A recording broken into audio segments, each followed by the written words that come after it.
परम सत्कार योग गुरु प्यारी सात संगत जी, आप सभी को प्यार भरी राधा स्वामी जी। गुरु प्यारी सात संगत जी, सतगुरु इस संसार में मनुष्य देह धारण करके आते हैं, यानी वह देहधारी शब्द रूप होते हैं।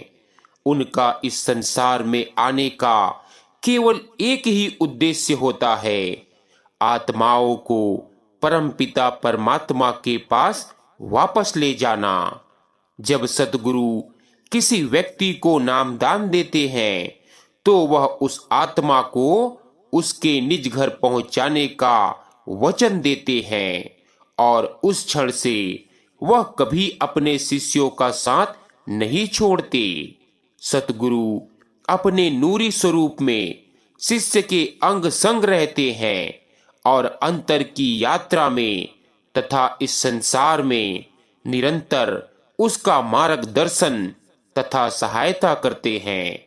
लेकिन अपनी महान आध्यात्मिक शक्तियों से भरपूर होते हुए भी सतगुरु बड़ी नम्रता तथा लगन के साथ एक सेवक के रूप में अपना कार्य करते हैं। इस संसार में तथा रूहानी मंडलों में वह जो भी कार्य करते हैं केवल अपने शिष्यों की भलाई के लिए करते हैं। उनका अपने शिष्यों के प्रति इतना प्रेम होता है जिसकी इस संसार में कोई मिसाल है ही नहीं। सतगुरु हमें समझाते हैं कि सृष्टि के आरंभ से ही सभी संतों का केवल एक ही उपदेश रहा है, क्योंकि परमात्मा ने अपने साथ मिलाप का तरीका खुद ही बनाया है। वह यह भी स्पष्ट करते हैं कि परमात्मा एक है और सभी जीव उसी एक परमात्मा का अंश है, इसीलिए उस तक पहुंचने का रास्ता भी एक ही हो सकता है। सो गुरु प्यारी सात संगत जी, अगर आपने हमारा पिछला सत्संग नहीं सुना है तो आप जी जाकर जरूर सुने, बहुत ही महत्वपूर्ण सत्संग है। सो गुरु प्यारी सात संगत जी, आज का यह सत्संग हजूर स्वामी जी महाराज की वाणी में से होने जा रहा है। बेनती है कि सत्संग को ध्यान पूर्वक सुने। प्यारी सात संगत जी, आज के इस सत्संग वीडियो में आगे बढ़ने से पहले हर बार की तरह आप जी से एक छोटी सी बेनती की जाती है कि चैनल को सब्सक्राइब कर बेल नोटिफिकेशन को ऑल पर जरूर दबा देवे जी। तो आइए अपने अपने संत सदगुरु को याद करके हुजूर स्वामी जी महाराज की वाणी से लिया गया आज का यह छोटा सा सत्संग बड़े प्यार से श्रवण करते हैं। आज के सत्संग के वचन इस प्रकार हैं। पूस महीना जाड़ा भारी, कर्म भरम ज्यों फूस जलारी। यह हजूर स्वामी जी महाराज की वाणी है। आज के इस सत्संग में स्वामी जी महाराज पूस महीने में हमारी रूह की अवस्था का वर्णन कर रहे हैं कि हमारी रूह की क्या अवस्था होती है, क्या रंग रूप है और वह जो नाम है उसका क्या रंग रूप है। स्वामी जी महाराज फरमाते हैं कि पूस का महीना सर्दी का होता है, परंतु यहाँ आपका तात्पर्य दुनिया की सर्दी से नहीं, यह तो लोग हर साल बिताते हैं। गर्म कपड़े पहन लिए, सर्दी दूर हो गई, अंगीठी जला ली, सर्दी हट गई, धूप में बैठ गए, सर्दी हट गई, या कोई और उपाय कर लिया तो फिर सर्दी हट गई। अब सवाल पैदा हुआ कि फिर फकीरों का तात्पर्य किस सर्दी से है।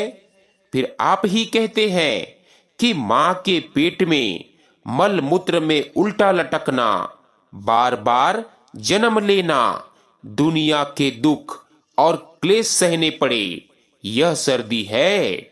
सर्दी तो हम सभी गुजारते चले आए हैं। जैसा मौसम हुआ वैसा ही सामान इकट्ठा कर लिया, वैसी ही जगह चले गए। अब जब यह जीव महात्मा की संगति में आता है, जैसे जैसे उनका सत्संग सुनता है, उनके साथ प्रेम प्यार करता है, वैसे वैसे इसके पाप खत्म होते जाते हैं। पांडवों के समय का वृत्तांत है। जब उन्होंने युद्ध में विजय प्राप्त की तो उन्होंने कहा कि अश्वमेध यज्ञ करना चाहिए, क्योंकि लड़ाई में अनगिनत बेगुनाह मारे गए थे। यह मार काट गुनाह नहीं तो और क्या है। सो उन्होंने सोचा कि हमको उन पापों को उतारना चाहिए। अश्वमेध यज्ञ क्या होता है? एक शाही घोड़ा छोड़ देते हैं। जिधर जिधर घोड़ा जाए पीछे पीछे फौज जाती है। घोड़ा आसपास के सभी देशों में घुमाया जाता है। जिस जिस देश का राजा अधीन होता है उसको छोड़ देते हैं। लेकिन जो राजा घोड़ा पकड़ ले उसके साथ लड़ाई शुरू हो जाती है। अगर वह पकड़ने वाला हार जाए तो फिर वही क्रम जारी हो जाता है। अगर खुद हार जाए तो अश्वमेध यज्ञ नहीं हो सकता। 12 साल फिरने के बाद घोड़ा पकड़ा गया। युद्ध हुआ जिसमें अर्जुन के लड़के इरावन और बभ्रुवाहन मारे गए।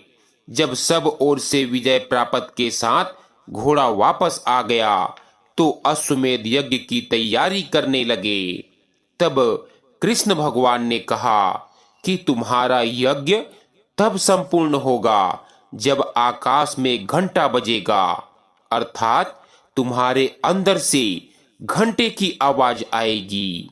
यज्ञ संपूर्ण करने के लिए एक बड़ा भारी भोज दिया गया, जिसमें सभी लोगों ने भोजन किया। लगभग सबने भोजन कर लिया, लेकिन घंटा ना बजा।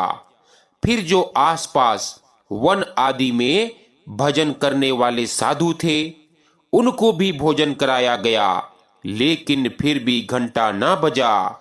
आखिर कृष्ण भगवान से प्रार्थना की कि आप भी भोजन करें। कृष्ण भगवान ने भी भोजन किया, परंतु घंटा फिर भी ना बजा। फिर घोड़े पर चढ़कर इधर उधर तलाश की और जो कोई मिला उसको खाना खिलाया गया, लेकिन घंटा न बजना था और न बजा। आखिर कृष्ण भगवान से प्रार्थना की कि आप योग दृष्टि से देखें कि कौन रह गया है। कृष्ण भगवान ने कहा कि एक साधु है, आबादी से दूर रहता है, जाति का भंगी है। जब तक वह आकर खाना नहीं खाएगा घंटा नहीं बजेगा। वह साधु कबीर साहिब का चिताया हुआ था, आबादी में नहीं आता था, बल्कि जंगल के फल फूल खाकर गुजारा कर लेता था। इसीलिए जब पांडवों के आदमी उसके पास गए और यज्ञ संपूर्ण करने के लिए चलकर खाना खाने के लिए विनती की तो महात्मा ने कहा कि मैं उसके घर खाना खाता हूं जो मुझे 101 अश्वमेध यज्ञ का फल दे। अगर मंजूर है तो मैं चलने के लिए तैयार हूं।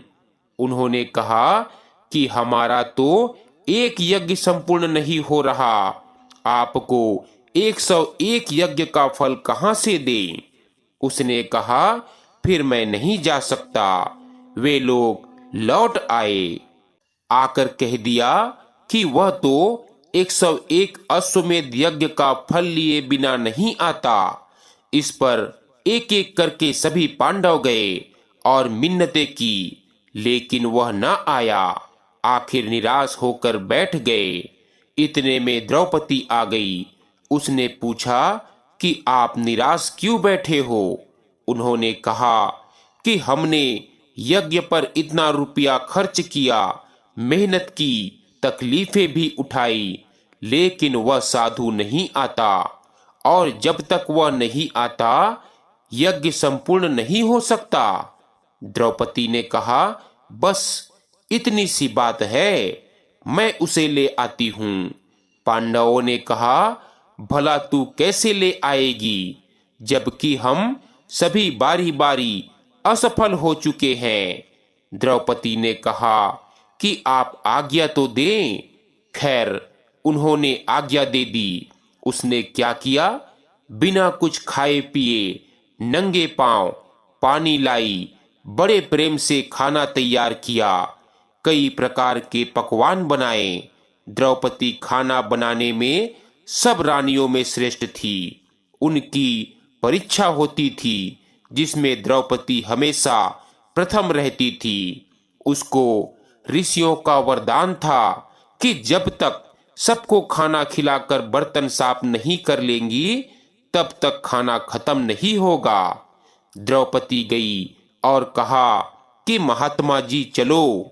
महात्मा ने कहा, मुझे तेरे प्रण का पता है कि मैं 101 अश्वमेध यज्ञ का फल मांगता हूं। अगर तू दे दे तो मैं तेरे साथ चलता हूं। वह कहने लगी, हाँ मालूम है, लेकिन मैंने भी आप जैसे महात्माओं के सत्संग में सुना है कि जब किसी कमाई वाले महात्मा के चरणों में जाएं, उसके दर्शन करें या सत्संग सुने तो एक एक कदम पर अश्वमेध यज्ञ का फल मिलता है।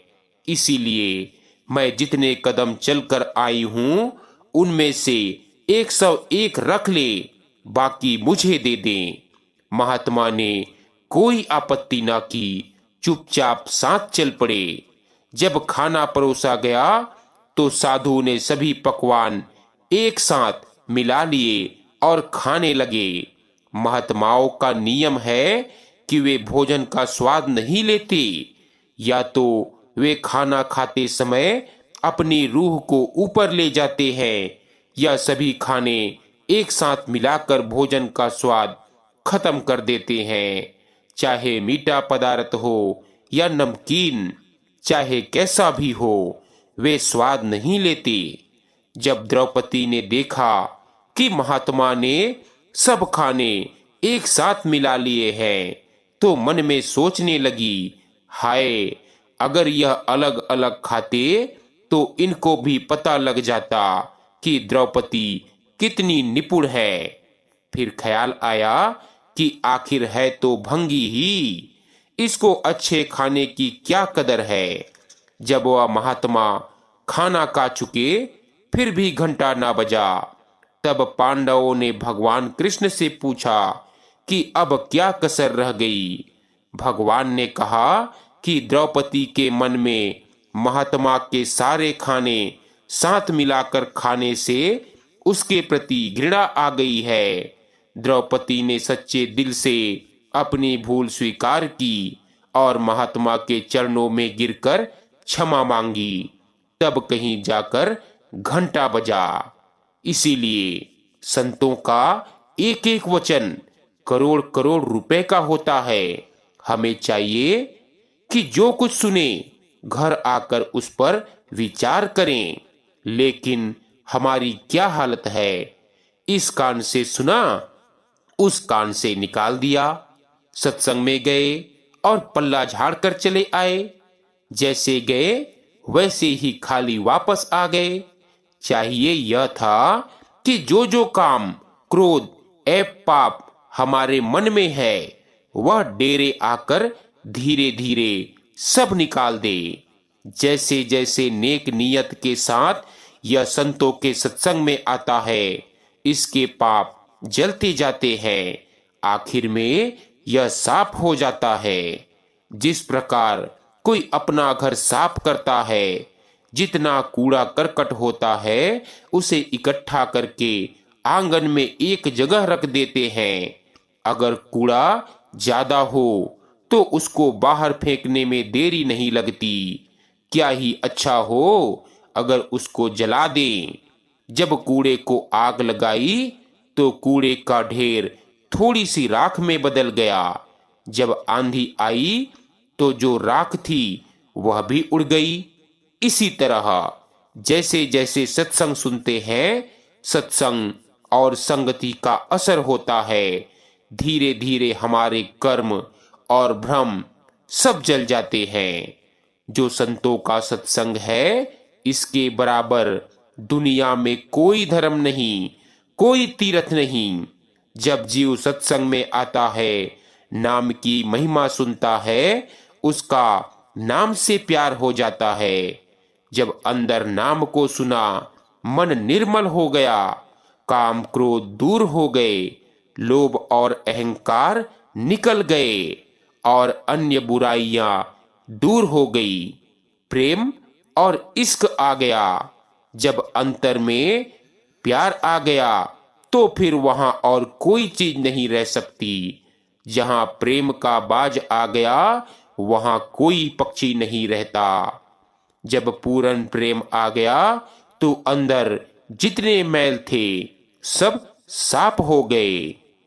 अब आत्मा मुक्त हो गई। अंदर भक्ति, प्रेम और शांति आ गई।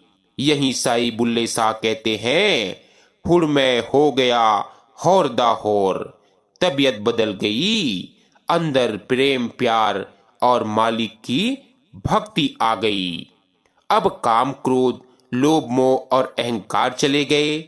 एक बेटे बेटियों का और अन्य रिश्तेदारों का मोह रह गया।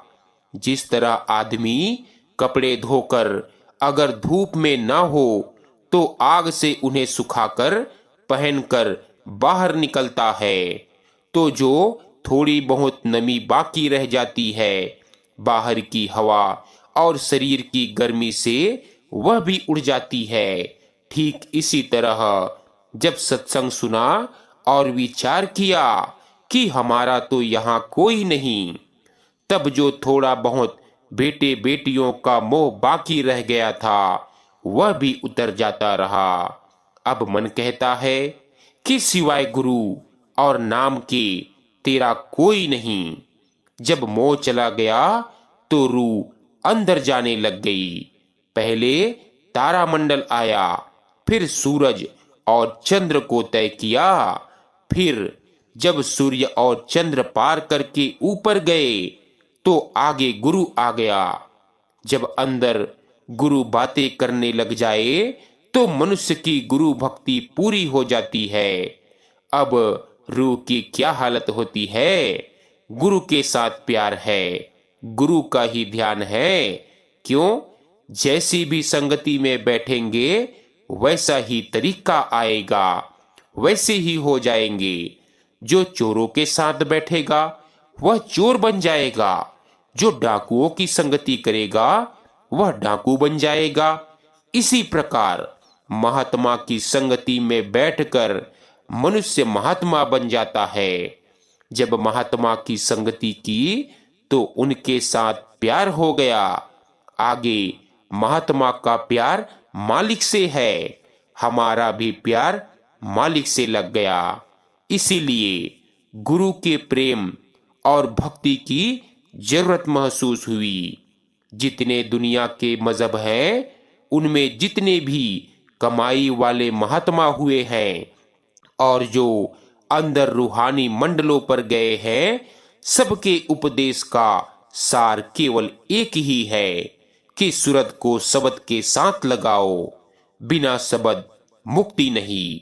यही मुसलमान फकीर कहते हैं कि अपनी रूह को बांगे आसमानी के साथ जोड़ो।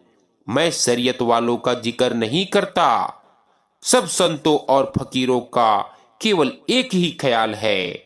जब गुरु भक्ति पूरी हो गई, तब नाम भक्ति बाकी रह जाती है। सो गुरु कहता है कि चलो ऊपर को। अब जो वह अनहद धुन उठ रही है, जिसको बांगे आसमानी और कलामे इलाही भी कहते हैं, उसमें आकर्षण है, प्यार है। जब मन इंद्रियां निर्मल हो जाए, हृदय पवित्र हो जाए, तब वह धुन खींचने को तैयार हो जाती है। अब रूह इस नाम की धुन की आशिक हो गई। सोते जागते उठते बैठते हर समय उसी की ख्याल रहता है। फिर अब जो यह सबसे बड़ी दौलत है, मुर्शिद का मिलना, नाम का मिलना, कमाई का करना, बड़े ऊंचे भाग्य से मिलती है। परमात्मा की खास दया है। अगर वह दया ना करे तो मुर्शिद नहीं मिलता और नाम भी नहीं मिलता और ना ही कमाई बन सकती है।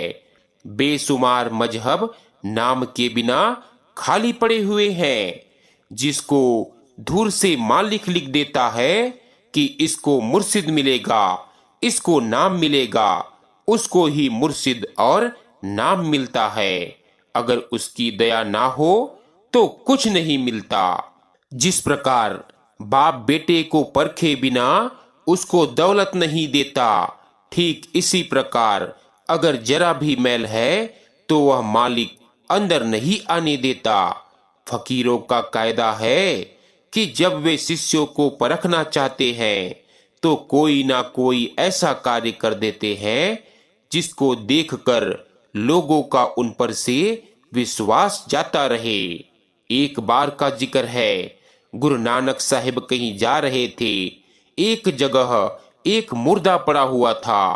कहने लगे, इसको कोई खाएगा। अब मुर्दे को कौन खाए? जो मुर्दे से छू जाए वह नहाता है। दूसरी बार फिर पूछा कि कोई खाता है। सब चुप। तीसरी बार फिर पूछा कि कोई मुर्दे को खाता है। एक गुरु अंगद साहिब निकले जिन्होंने कहा कि मैं खाता हूं। एक पास हुआ। इसी तरह गुरु गोविंद सिंह जी के पास 5,000 शिष्य मौजूद थे। उन्होंने 5 बकरे अंदर तंबू में लाकर बांध दिए। हाथ में नंगी तलवार लेकर खड़े हो गए और कहा कि क्या कोई सिर देने के लिए तैयार है?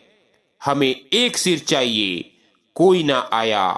फिर पूछा कि कोई सिर देता है? कोई तैयार ना हुआ। फिर कहा कोई सिर देता है? तो एक शिष्य निकला। उसने कहा कि मैं सिर देने के लिए तैयार हूं। गुरु साहिब ने उसको अंदर ले जाकर बिठा दिया और एक बकरे को ज्यों पकड़कर तलवार मारी, खून की धारा बाहर आ गई। बकरा मर गया।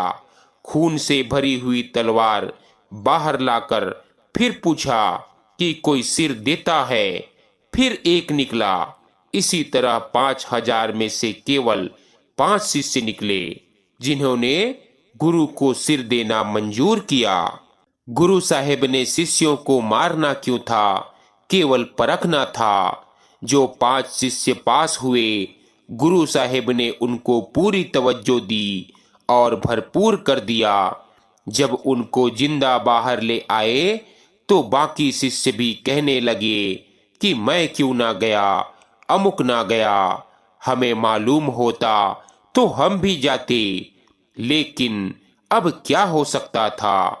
इसी प्रकार जब गोपी चंद और भरथरी राजा राज्य छोड़कर योगी हो गए तो लोगों में धूम मच गई कि यह बड़े महात्मा है जो राज्य छोड़कर योगी हो गए हैं। लोग पीछे लग गए। इस पर उन दोनों ने सलाह की कि इन लोगों से पीछा कैसे छुड़ाएं। आबादी छोड़ दी, जंगलों में रहना शुरू कर दिया। अब महात्मा को रोटी की जरूरत भी पड़ती है और रोटी के लिए वह कुछ ना कुछ काम भी करते हैं। सो वे एक कुम्हार के घर जा ठहरे, उसका काम काज कर देते और उसके बदले रोटी खा लेते। रात को खूब भजन सिमरन करते। आमतौर पर गरीब के मेहमान को कोई नहीं पूछता। कुछ दिन इसी तरह अमन चैन से गुजर गए। लेकिन जहां इत्र की पिटारी होती है उसे 1000 बंद करके रखो, कभी ना कभी ढक्कन खुला रह जाने से खुशबू निकल ही जाता है। पहले पड़ोसियों को पता लगा कि इस कुम्हार के घर 2 महात्मा रहते हैं। फिर गली वालों को पता लगा, फिर मोहल्ले वालों को। होते होते सारे शहर में खबर फैल गई। जब राजा के महलों में खबर पहुंची कि इस शहर में एक कुम्हार के घर 2 महात्मा रहते हैं तो राजा ने कहा कि चलो चल कर देखें। जब राजा चला तो साथ अमीर वजीर भी चले, साथ ही हाकिम भी चले। उनको देखकर 7 और लोग भी चल पड़े। इस प्रकार शहर का शहर ही चल पड़ा। जब कुम्हार के घर के नजदीक पहुंचे तो उन महात्माओं ने पूछा, यह शोर क्यों है? क्या आज कोई मेला है? लोगों ने कहा, जी, राजा आपके दर्शनों के लिए आ रहा है। 7 वजीर, अमीर, अहलकार और शहर के लोग भी हैं। उन्होंने कहा कि जिस बात से डरते थे वही हो गई। उन्होंने लोगों को दूर हटाने के लिए सलाह की कि तुम ऐसे कहना और मैं ऐसे कहूंगा। जब सब लोग बैठ गए, राजा भी बैठ गया, तो सब लगे इंतजार करने कि अब कोई ज्ञान की बात सुनाएंगे। उनमें से एक ने कहा कि आज भिक्षा मांगने की मेरी बारी है। दूसरे ने कहा कि नहीं, आज तू ना जा, मैं जाऊंगा। पहले ने कहा कि जो कल खीर मिली थी तूने सारी खा ली थी। दूसरे ने कहा, परसों तूने माल पूड़े नहीं खाए थे। पहले ने कहा, उससे पहले दिन तूने हलवा नहीं खाया था। एक ने डंडा उठा लिया, दूसरे ने फावड़ा पकड़ लिया, लगे आपस में लड़ने। तो लोगों ने कहा कि यह तो खाने के लिए कुत्तों की तरह लड़ते हैं। यह महात्मा कैसे? ताली बजाकर सब चल गए कि छोड़ो छोड़ो। वे महात्मा आजाद हो गए। गुरु गोविंद सिंह जी की संगत उनको बेदावा लिख कर दे गई थी कि हम आपके कुछ नहीं लगते। लोगों का भरोसा सदा के लिए उड़ जाता है, परंतु वह महात्मा सुखी हो जाते हैं। इसीलिए संत जानबूझकर अपनी निंदा करवा लेते हैं। संतों की निंदा उनकी चौकीदारी का काम करती है। निकम्मे जीव हट जाते हैं और केवल प्रेमी जन रह जाते हैं। अब सब कुछ कहकर अंत में स्वामी जी महाराज कहते हैं कि संत हमेशा परमात्मा की दरगाह में जाते हैं। वे मौज कहाँ से लाते हैं? परमात्मा की दरगाह से। उस मौज को कौन रोक सकता है? कोई नहीं। न काल, न ईश्वर, न परमेश्वर, न कोई और। गुरु प्यारी साध संगत जी, जिसके हृदय रूपी खेत में संतों ने नाम रूपी बीज डाल दिया, वह कभी नष्ट नहीं होगा। किसी की ताकत नहीं कि उसको नष्ट कर सके। जब जब इम्तिहानों में पूरा उतरे तो संत अपनी दया करते हैं। चाहे परमात्मा की दरगाह में उसके पक्ष में कुछ ना लिखा हुआ है, कोई मौज या दया नहीं, लेकिन संत जो चाहे कर सकते हैं। सो गुरु प्यारी साध संगत जी, आज का यह सत्संग वीडियो हमारा यहीं समाप्त होता है। मिलते हैं एक नए सत्संग वीडियो के साथ। तब तक के लिए आप सभी को प्यार भरी राधा स्वामी जी।